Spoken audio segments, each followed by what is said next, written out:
Hello friends, today I am going to discuss the poem Asleep in the Valley by Arthur Rimbaud. Before going to discuss the poem, I have to tell you some facts and the background of the poem. This is a war poem. This Asleep in the Valley poem is a war poem and the poet is a war poet. The poem which deals with war is called war poem, and the poet who writes such a poem or such poems is called war poem, war poet. The background of this poem Asleep in the Valley অর্থাৎ Asleep in the Valley কবিতাটির যে background অর্থাৎ কোনখান থেকে এই ধারণাটা নেওয়া হয়েছে এই কথা বলতে গিয়ে বলতে হয় the poet Arthur Rimbaud had a first hand experience of war অর্থাৎ ওয়ারের তার ফার্স্ট হ্যান্ড একটা এক্সপিরিয়েন্স ছিল। ফার্স্ট হ্যান্ড এক্সপিরিয়েন্স মানে হচ্ছে প্রত্যক্ষ অভিজ্ঞতা, অর্থাৎ তিনি সেনাবাহিনীতে নিজেই একজন সেনা ছিলেন, সেই ডাচ কলোনিয়াল আর্মির নিজেই একজন সেনা ছিলেন। এবং এই কবিতাটার যে ব্যাকগ্রাউন্ড পাশ্চাত্য ভূমি সেটা হচ্ছে 1870 সালের যে ফ্রাঙ্কো প্রাশিয়ান ওয়ার হয়েছিল, সেই 1870 সালের ফ্রাঙ্কো প্রাশিয়ান ওয়ারের বিষয়বস্তুকে নিয়ে লেখা। অর্থাৎ সেই যুদ্ধে একজন সেনা মারা গেছে, তার ট্র্যাজিক ডেথ হয়েছে একজন সেনার, সেই সেনাকে নিয়ে তিনি এই কবিতাটি লিখেছেন, ট্র্যাজিক ডেথকে নিয়ে। এবার এই কবিতার টাইটেলটার ক্ষেত্রে আসি। Actually the poem was written in French language, অর্থাৎ ফরাসি ভাষায় এই কবিতাটা লেখা হয়েছিল। লেটার ইট ওয়াজ ট্রান্সলেটেড, পরে এটাকে ট্রান্সলেট করা হয় in English. The original title of the poem অর্থাৎ ফ্রেঞ্চ ভাষায় যে টাইটেলটা ছিল কবিতাটার, সেই টাইটেলটা ছিল লে ডারমার ডুভেল, লে ডারমার ডুভেল অথবা লে ডারমার লুভেল। কোথাও লুভেল আছে, কোথাও ডুভেল আছে, যেই থাকুক না কেন, if the French title is being translated, যদি ফ্রেঞ্চ যে টাইটেলটা ছিল অর্থাৎ লে ডারমার ডুভেল অর লে ডারমার লুভেল, এই ফ্রেঞ্চ টাইটেলটাকে যদি আমরা ট্রান্সলেট করি তাহলে ইংরেজি মিনিংটা দাঁড়ায়, অর্থাৎ ইংরেজির কথাটা দাঁড়ায় the sleeper in the valley, the sleeper in the valley. But here we got the title Asleep in the Valley. তার মানে কিছুটা somewhat it has changed, it has been changed, মানে কিছুটা টাইটেলটা পরিবর্তন হয়েছে অরিজিনাল টাইটেল থেকে। ওখানে অরিজিনাল টাইটেলটা ছিল লে ডারমার ডুভেল, ওটা ফ্রেঞ্চ ল্যাঙ্গুয়েজে, আর ইংরেজিতে ওটাকে ট্রান্সলেট করলে দাঁড়ায় গিয়ে স্লিপার ইন দ্য ভ্যালি। কিন্তু but here we have the title Asleep in the Valley. Okay? Now, as it comprised of 14 lines, যেহেতু এটা 14 লাইন আছে, is a sonnet. এটা একটা সনেট, এটা একটা Petrarchan sonnet, as it is octave and sisted. যেহেতু এটার অক্টেভ আছে, সিস্টেড আছে, সেটা সেই জন্য এটা একটা Petrarchan sonnet. But the thematic design or theme is different from the conventional sonnet or পেট্রাগন sonnet, কিন্তু থিমটা আলাদা। বাকি সনেটগুলোর থিমটা বেশিরভাগ ক্ষেত্রেই লাভ হয়, কিন্তু এখানে অন্য কিছু পাচ্ছি আমরা, এটাই আছে ওয়ার, যুদ্ধ, এখানে লাভের কোনো সিন নাই। The stanzaic division of this poem is there are 4 stanzas in the poem. First 2 stanzas comprised of 4 lines. First one is 4, second one is 4, and next 2 stanzas, which is sisted, is divided into 2 stanzas of 3 lines. The 3 লাইনের 2টা স্ট্যাঞ্জা শেষে পাচ্ছি আমরা সিস্টেটে, অর্থাৎ উপরে 4 line করে 2টা স্ট্যাঞ্জা অক্টেভে, আর নিচের যে সিস্টেটটা রয়েছে 6 লাইন রয়েছে, সেটা 3 লাইন করে স্ট্যাঞ্জা।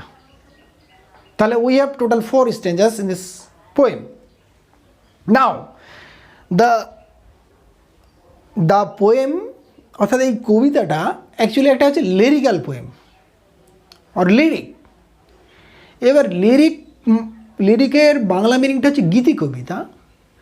নাও what is a lyrical poem or what is a lyric, we will know later in a video. আমরা পরে এটা কোনো ভিডিওতে জানবো। ওটা lyric, sonnet, elegy, ode, these are the rhetorical term I will discuss later in another video. তাহলে এটা একটা lyric poem in a form of sonnet. এটা পোয়েমটার থিম মানে লিরিক, কিন্তু ফর্মটা হচ্ছে সনেট, যেহেতু 14টা লাইন। এবার এই কবিতাটা আমরা লাইন বাই লাইন পড়ব এবং সেটার মানেটা আমরা জানব। চলো তাহলে আমরা পড়ি। এখানে আমি বোর্ডে কবিতাটা লিখে রেখেছি আগে থেকে, যে সুবিধা হয় তোমাদের। দেখো, অ্যাসলিম দ্য ভ্যালি, আর্থার রেবো। এখানে উচ্চারণটাই আর্থার, অনেকে উচ্চারণ করে রেমব্যাট, কিন্তু ফ্রেঞ্চ ভাষায় এটার প্রনাউন্সিয়েশনটা অ্যাকচুয়ালি রেমব্যাট না, র্যাবো। কি আছে ফার্স্ট লাইনে, যে a small green valley where a slow stream flows. A small green valley where a slow stream flows, একটা ছোট্ট সবুজ উপত্যকা যেখানে একটা ছোট নদী, stream means river, stream means river, flows স্পেলিংটা আমি এখানে ভুল লিখেছি, ঠিক করে দিচ্ছি। ফ্লোজ, ফ্লোজ মানে হচ্ছে বয়ে যাওয়া, বয়ে চলা। তাহলে একটা ছোট্ট সবুজ উপত্যকায় একটা ছোট্ট নদী মন্থর গতিতে বয়ে চলেছে। ফ্লোজ মানে বয়ে যাওয়া, স্লো মানে তো ধীরে ধীরে বা মন্থর গতিতে। And the second line is, and leaves long stands of silver on the bright grass. And leaves long stands of silver on the bright grass. এই লিভস কথাটার মিনিং হচ্ছে রেখে যাওয়া বা ছেড়ে যাওয়া, পরিত্যাগ করে যাওয়া। আর স্ট্যান্স মানে হচ্ছে গোছা। কি বলছে, and leaves long strands of silver on the bright grass, এবং ওই সবুজ ঘাসগুলোর উপরে একটা লম্বা চুলের গোছার মতো দাগ বা রেখা রেখে গেছে, রেখাপাত করে গেছে। কে? নদীটা। কার উপর? সেই উজ্জ্বল রঙের রূপলি ঘাসগুলোর উপর, মানে উজ্জ্বল ঘাসগুলোর উপর একটা রূপলি রঙের রেখা ছেড়ে গেছে, রেখে গেছে। কে? The river, the stream. Okay. From the mountain top stream the sun rays. From the mountain top, mountain means hill or hilly region. Top means the high point or the highest point. From the mountain top stream the sun rays. কি বলছে? Mountain top থেকে, অর্থাৎ পাহাড়ের উপর থেকে, পর্বতের উপর থেকে stream the sun rays. Sun rays মানে হচ্ছে সূর্যের রশ্মি। সূর্যের রশ্মিগুলো কী করছে? স্ট্রিম করছে। এখানে স্ট্রিম মানে river, same spelling, but the meaning is different. মিনিংটা কি? এই স্ট্রিম মানে হচ্ছে ঝরে পড়া, ঝরে পড়ছে। কি ঝরে পড়ছে? পাহাড়ের উপর থেকে, পর্বতের উপর থেকে সূর্যের রশ্মিগুলো। রেস মানে রশ্মি। তারপরে বলছে দে fill the hollow full of light. They means, they কথাটার মিনিং হচ্ছে এই যে সান রেসগুলো, সূর্যের রশ্মিগুলোকে এখানে দে বলা হচ্ছে। তারা, ফিল মানে পূরণ করে দেওয়া, ভরে দেওয়া। দ্য হলো, হলো মিন্স, এই হলো কথাটার মানে হচ্ছে ভ্যালি। এখানে আমি ছোট করে লিখে দিলাম, হলো মিন্স ভ্যালি। ভ্যালি মানে উপত্যকা, এই হলো মিন্স ফুল অফ লাইট, অর্থাৎ আলো দিয়ে তারা সেই উপত্যকা, যে গ্রিন স্মল ভ্যালিটা, স্মল গ্রিন ভ্যালিটা রয়েছে সেটাকে ফিল করে দিচ্ছে। কে? সূর্যের রশ্মিগুলো আলো দিয়ে ভরে দিচ্ছে। আর সোলজার ভেরি ইয়ং, এই ফোর লাইনে দেখো, ফার্স্ট ফোর লাইনে, ফার্স্ট স্ট্যান্জাতে আমরা কী দেখতে পাচ্ছি? একটা ন্যাচারাল সিন, কিচ্ছু নাই, একটা সুন্দর একটা প্রাকৃতিক দৃশ্য আমরা দেখতে পাচ্ছি এখানে। কিন্তু নেক্সট 4 লাইনে একটা আমরা পরিচয় পাবো, a soldier very young lies open mouth, যে একজন অল্প বয়সী সৈন্য, ভেরি ইয়ং মানে খুব কম বয়সী, লাইজ ওপেন মাউথ, লাইজ মানে শুয়ে থাকা, ওপেন মাউথ মানে তো খোলামুখী। তাহলে একজন খুব অল্প বয়সী সৈন্য মুখ মেলে অর্থাৎ মুখ হাঁ করে শুয়ে আছে। Next line, a pillow made of fern beneath the set. Pillow মানে যেটা আমরা মাথার নিচে নিই রাত্রিবেলায়, বালিশ। মেড অফ ফার্ন মানে হচ্ছে ফার্ন ঘাস, ওই ঢেকি শাক বলি না আমরা, রাস্তাঘাটে দেখি। Beneath his it, beneath means under মানে নিচে।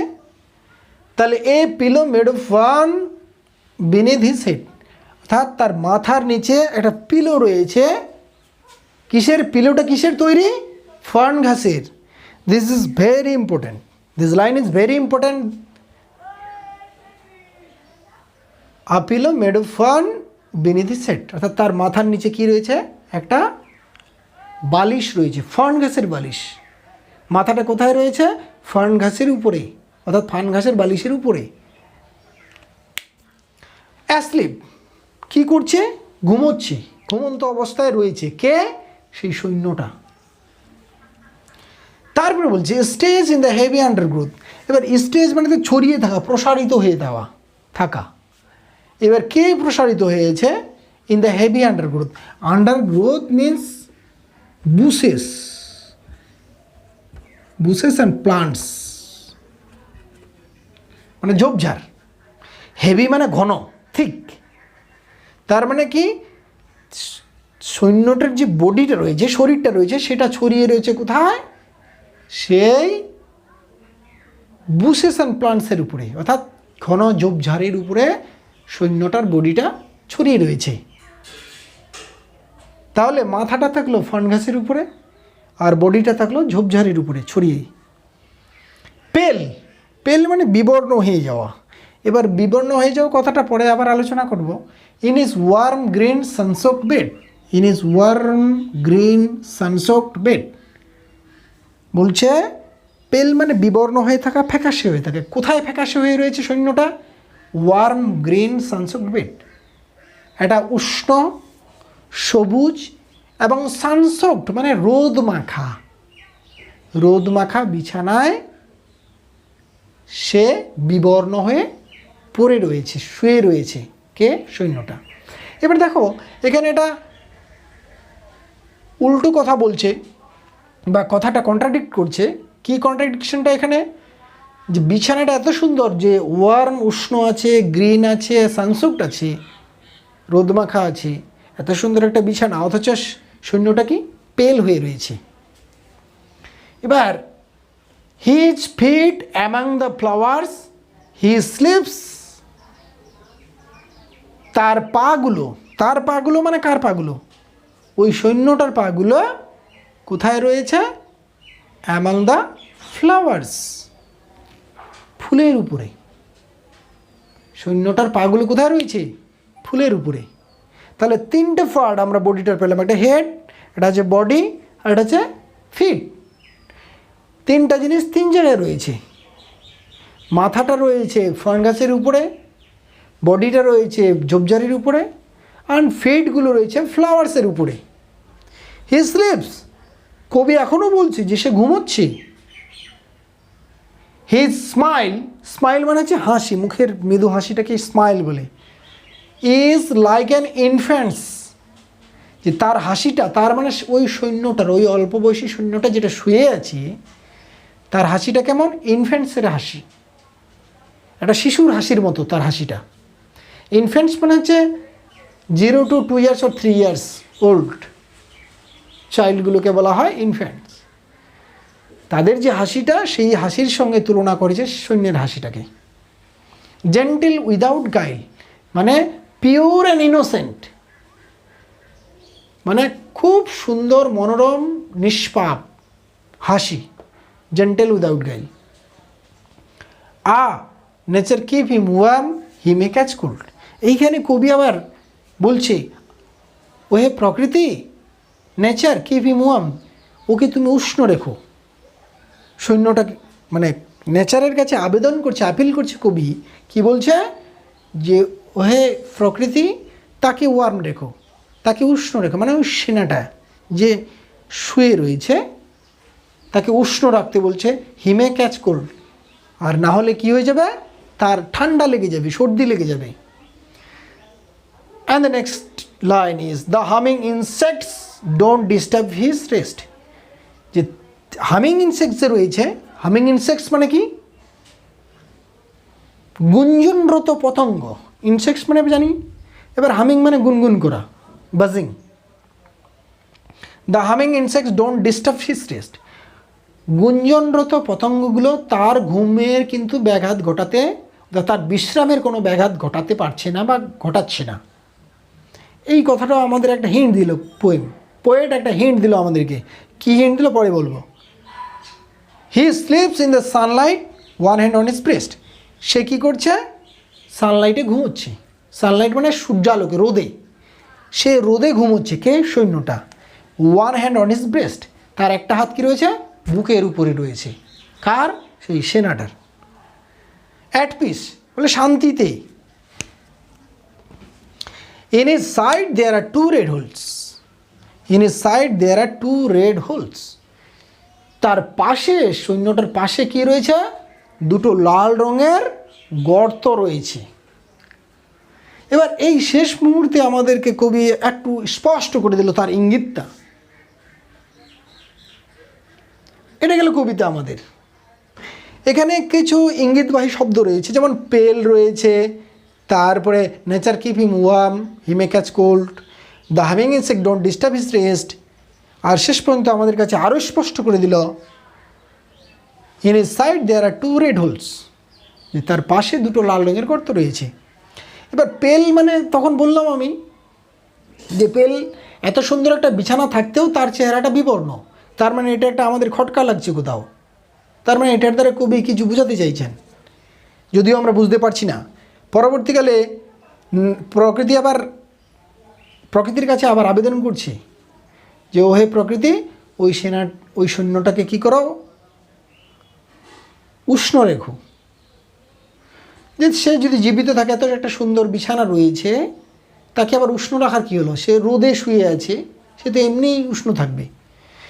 আমাদের এই লাইনে আবার একটু স্পষ্ট করে দিচ্ছে the humming insects don't disturb his rest. এই লাইনটার মিনিংটা হলো যে গুঞ্জনরত পতঙ্গগুলো তার ঘুমে বা তার বিশ্রামে ব্যাঘাত ঘটাতে পারছে না। কারণটা কি, এই কথাটা বললো মানেটা, যার প্রাণ থাকবে তাকে ডিস্টার্ব করা যাবে, কিন্তু যার প্রাণ থাকবে না, যার প্রাণ বেরিয়ে যায় শরীর থেকে, তাকে তো আর ডিস্টার্ব করা যায় না।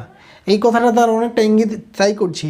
শেষ লাইনটা সেটাই আমাদের একদম পরিষ্কার করে দিচ্ছে in his side there are two red holes, যে তার সাইডে দুটো লাল রঙের গর্ত রয়েছে।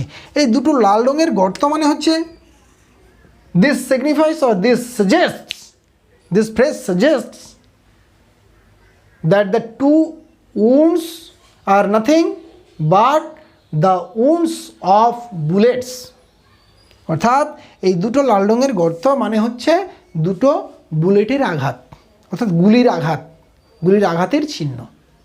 তার মানে সেনাটা এতক্ষণ যে বলছে ঘুমোচ্ছে, শুয়ে আছে, শান্তিতে আছে, এগুলো কিচ্ছু না, হি ইজ ডেড, অর্থাৎ সে হচ্ছে মৃত। সৈন্যটা হচ্ছে মৃত সৈন্য, অর্থাৎ যুদ্ধক্ষেত্রে তিনি মারা গেছেন।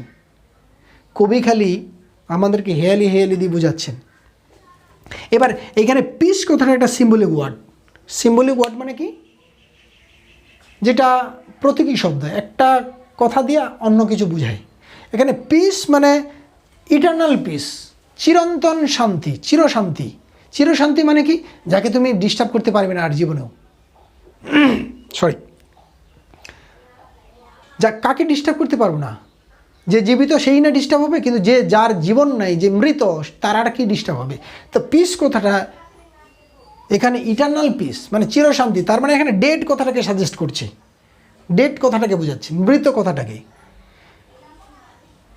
স্লিপস কথাটাও সেটাকেই সাজেস্ট করছে। আর এই টাইটেলটা হচ্ছে একটা আয়রনিক্যাল ওয়ান। আয়রনি কেন এবং সিম্বলিক্যাল কেন? এই অ্যাসলিপ কথাটা, এখানে অ্যাসলিপ কেউ করছে না, অর্থাৎ ঘুমোচ্ছে না কেউ, এখানে ঘুমন্ত অবস্থায় কেউ নেই। এটা হচ্ছে আয়রনি, যে অ্যাসলিপ কথাটার দ্বারা অ্যাসলিপ না বুঝিয়ে অন্য কিছু জিনিসকে বোঝাচ্ছি। কি? Asleep means dead here. ঠিক আছে, তাহলে এইটা থাকলো মোটামুটি কবিতাটা। এবার কবিতাটার মূল theme, main theme, what is the main theme of this poem? If someone asked you or asks you, what is the main theme of this poem, Asleep in the Valley? What did you say or what will you say? কি বলবে? এই কবিতাটার main theme হচ্ছে the death of a young soldier or the tragic death of a young soldier and the futility of war and the horror of war. This is the main theme of this poem. অর্থাৎ এই কবিতাটার মূল বিষয়বস্তু হলো এটা, যে একজন সৈন্যের বেদনাদায়ক মৃত্যু বা করুণ মৃত্যু এবং যুদ্ধের নিষ্ফলতা, যুদ্ধের ভয়াবহতা। কেন? Why? It is futile things, the war is a futile things, war is a horror. Why? কেন? Because the war is nothing but it takes the life of the young soldiers mercilessly. They have been slaughtered in war mercilessly. That is why war is nothing but a futile things. It's a futile things. মানে এটা একটা তুচ্ছ জিনিস, একটা ফালতু জিনিস, একটা nonsense জিনিস, মিনিংলেস থিং। তাহলে ওটা থাকলো, পরবর্তীকালে আরও বিশদে আলোচনা করা যাবে। ঠিক আছে।